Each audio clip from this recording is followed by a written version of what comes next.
सूर्य भगवान को लिख सकते हैं, मठ में लिख सकते हैं, मुस्लिम है तो मस्जिद में लिख सकते हैं, दान दे सकते हैं। और ये दान के जमीन पर कहा जा रहा है कि मुस्लिम धर्म की जो जमीन है उसमें हिंदू मेंबर होंगे, डीएम मेंबर होगा। क्या मिलेगा आपको? इस जनता की कौन सी परेशानी इसमें दूर होने वाली है नफरत के अलावा? एनआरसी, सीएए, तो यही तो डबल इंजन की सरकार हुई। और अब बिहार के अंदर जो न्याय के साथ विकास चल रही थी, जब कुछ दिन के लिए हम लोग को मौका मिला तो हम लोगों ने कहा कि भाई बिहार में कुछ करिए।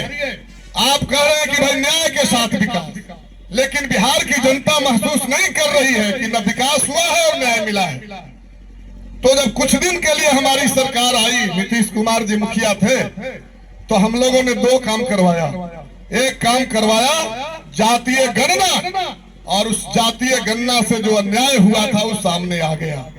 हमारे संविधान में दर्ज था कि पूरे देश के किसी राज्य की आबादी में जितना अनुपात आपको है उतना प्रतिशत आरक्षण मिलेगा। 1931 के जातीय गणना के अनुसार दलितों को आरक्षण मिलता था 16%, आदिवासियों को 1%। लेकिन जब बिहार में गणना हुआ तो पाया गया कि दलितों की आबादी 16 नहीं 20% है, आदिवासियों की आबादी 1 नहीं 2% है, पिछड़ों की आबादी 18% है, अति पिछड़ों की आबादी 25% है। और ये सब जोड़ने से हुआ 65%। हम लोगों ने 65% कहा कि आरक्षण दीजिए, आरक्षण मिला और नीतीश कुमार जी पलटी मार दिए। जब पलटी मारे तो हम लोग कहा कि चलिए कोई बात नहीं, अब और आप फिर डबल इंजन हो गए तो मोदी जी से कह करके और संसद में प्रस्ताव पारित करवा करके इसको नौवीं अनुसूची में डाल दीजिए। लेकिन ऐसा करने के बजाय ये भाजपा वाले लोग कोर्ट चले गए और कोर्ट ने आरक्षण रोक दिया, आरक्षण फिर खत्म हो गया। यही तो डबल इंजन की सरकार है। दूसरा काम, हम सभा में उनकी बात आप सुने होंगे, और उन्होंने ही क्या कहा कि 34% परिवार, 100 में 34 परिवार ऐसा है इस बिहार के अंदर जिनकी आमदनी महीना में 6,000 से ज्यादा नहीं है। 6,000 है। अभी 6,000 में आप सोच सकते हैं कि किसी परिवार की आमदनी अगर 6,000 है वो जिंदा कैसे है? ये आप सोचने वाली बात है। 1,000 रुपया के मोदी जी गैस सिलेंडर दे रहे हैं, इसके अलावा भारी बिजली बिल, महंगी पढ़ाई, महंगी दवाई, कैसे वो परिवार जिंदा है?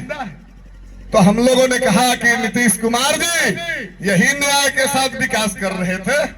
34% परिवार गरीब और मुट्ठी भर लोग मालो माल, इन 34% वाले लोग चल कैसे रहे?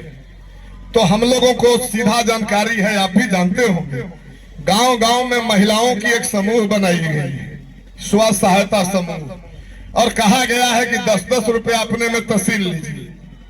अच्छी बात है, तहसील लेंगे, इसके बाद वही पैसवा हम सूद पर लगाएंगे। हमारे पैसवा हम ही को माइक्रो फाइनेंस द्वारा सूद पर मिल रहा है। सारे महिलाओं के नाम पर माइक्रो फाइनेंस कंपनियों का कर्ज है और परिवार ये कर्ज में चल रहा है।